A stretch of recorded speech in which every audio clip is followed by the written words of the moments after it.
गांव में एक युवक रहता था जिसका नाम था अली।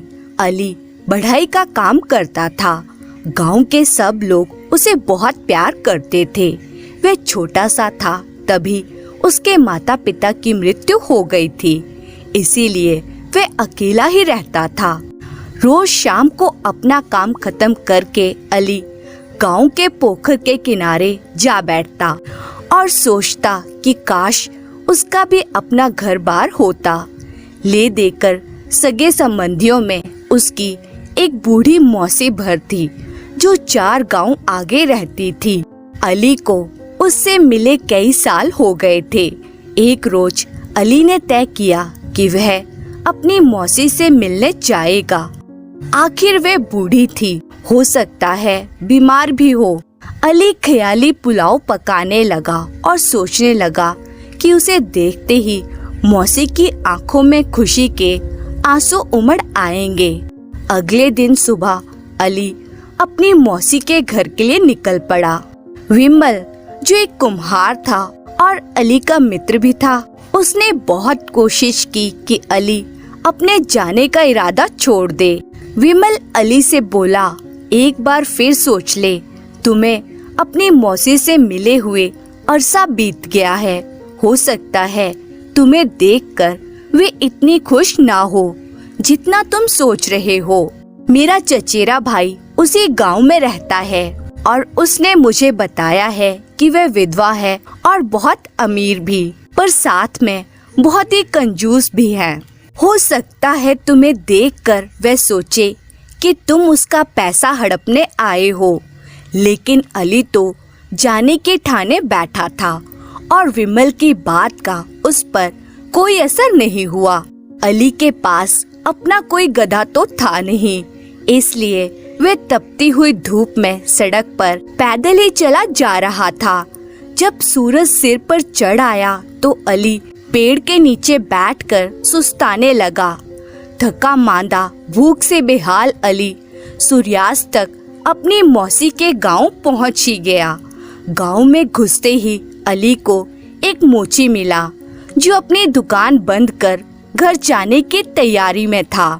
जब अली ने उससे अपनी मौसी के घर का रास्ता पूछा तो मोची उसकी तरफ बड़े कौतूहल से देखने लगा।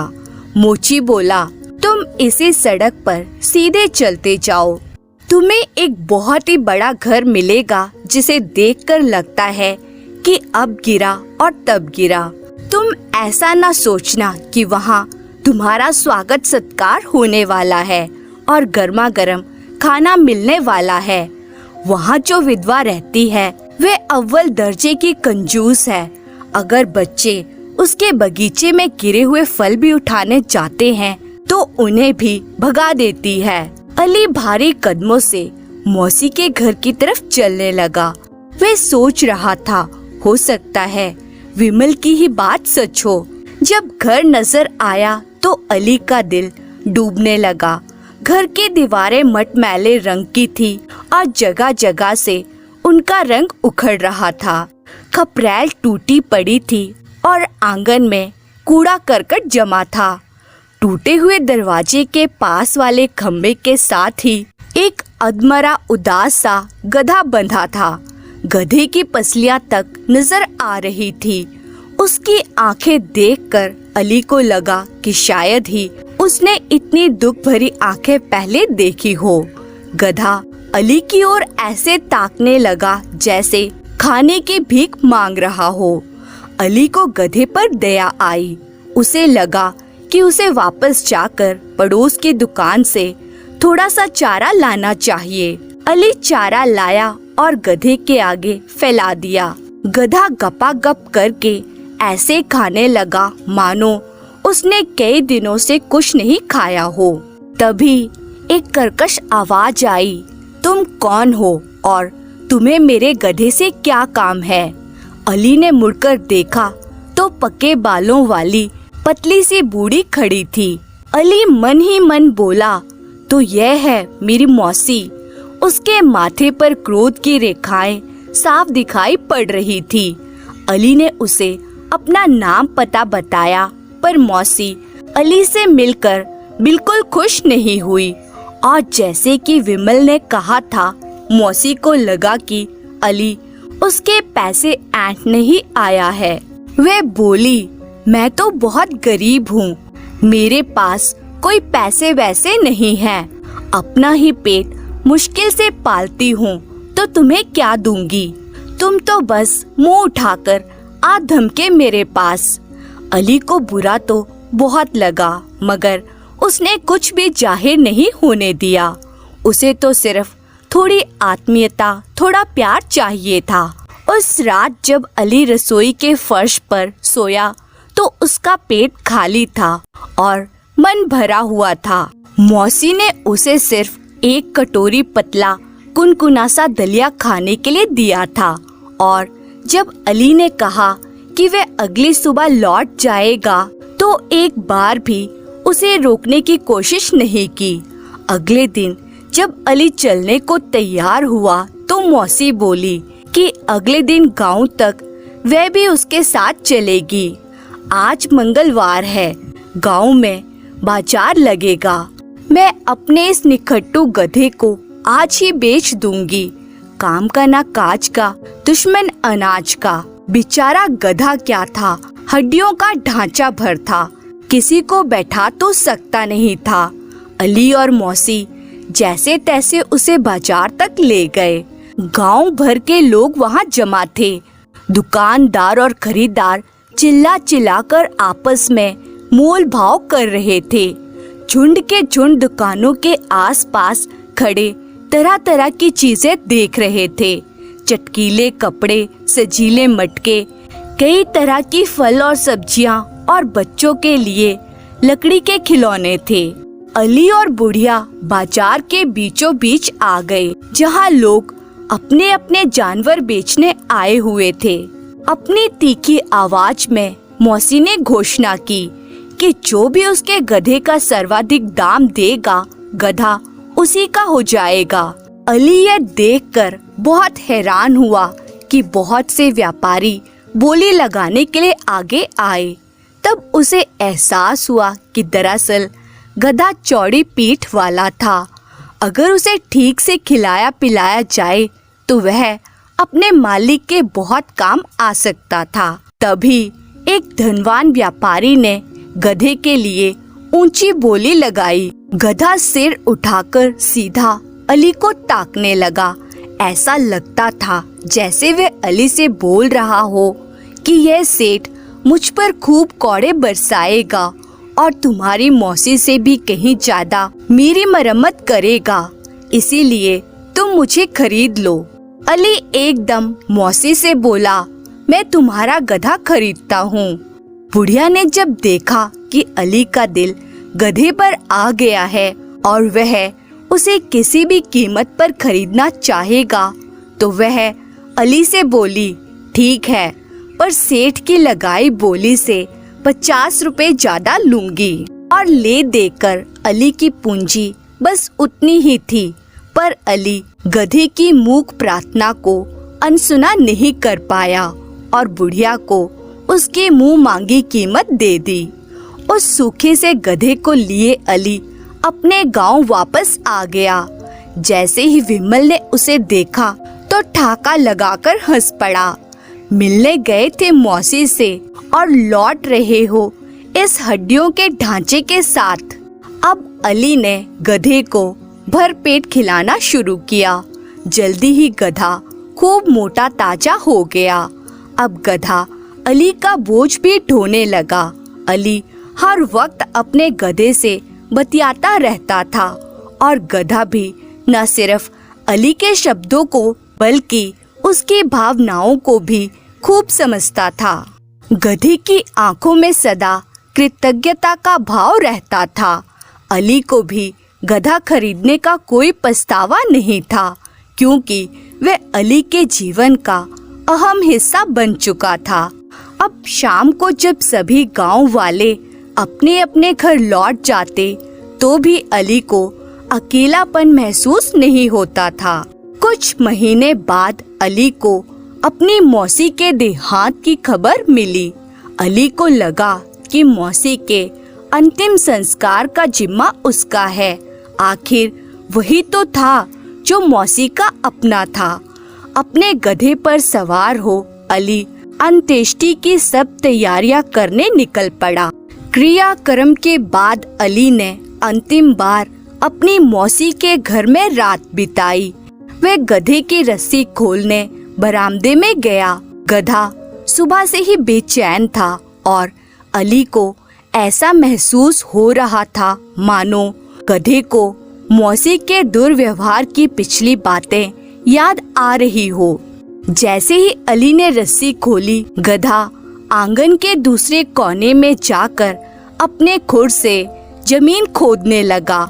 शायद भूखा है, अली ने ऐसा सोचते हुए उसके सामने हरी घास फैला दी, पर गधा जमीन खोदता रहा। अली ने सोचा शायद प्यासा है और उसे पीने के लिए पानी दे दिया, लेकिन गधे ने पानी भी नहीं पिया और जमीन खोदता रहा। अली थका हुआ था। उसने चिढ़कर पूछा, आखिर तुम्हें चाहिए क्या? गधा बेचारा क्या बोलता, वहीं खड़ा रहा। अचानक अली के दिमाग में एक बात आई। क्या गधा उसे कुछ बताने की कोशिश कर रहा है? क्या वह उसे जमीन खोदने के लिए बोल रहा है? अली तेजी के साथ वहीं फावड़ा चलाने लगा जहां पहले गधा खोद रहा था। उसने कुछ फुट ही खोदा था कि उसका फावड़ा किसी सख्त चीज से टकराया और टन की आवाज आई। अली जल्दी जल्दी हाथ चलाने लगा और तब उसे लोहे का एक संदूक दिखाई पड़ा। संदूक से बंधी हुई रस्सी खींचकर अली ने उसे बाहर निकाला। संदूक को खोलते हुए अली का दिल जोर से धड़क रहा था। पूरा संदूक चांदी के बर्तनों और सोने के गहनों से भरा पड़ा था। अली समझ गया कि इसी संदूक में मौसी ने अपनी तमाम दौलत छिपाई हुई थी।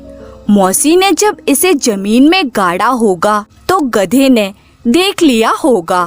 अली ने अपनी बाहें गधे के गले में डाल दी और खुश होकर बोला, मेरे दोस्त, तुम्हारा शुक्रिया कैसे अदा करूं? गधा आंखों से अली के प्रति आभार प्रकट कर रहा था। अली ने संदूक को गधे की पीठ पर रखा और अपने गांव लौट आया। उसने एक दुकान खोली और जल्दी ही एक कामयाब और ईमानदार दुकानदार के रूप में जाना जाने लगा। लेकिन वह कभी नहीं भूला कि यह सौभाग्य उसको अपने गधे के कारण ही मिला था। अली अपने गधे को बहुत प्यार करता था और वह उसके साथ आनंद से जीवन बिताने लगा। धन्यवाद। बहुत समय पहले एक गांव में 4 मित्र रहते थे। उनमें से एक शिल्पी था, एक मित्र कपड़ों का व्यापारी था, एक सुनार और एक वेद शास्त्र का ज्ञाता पंडित था। चारों में घनी मित्रता थी।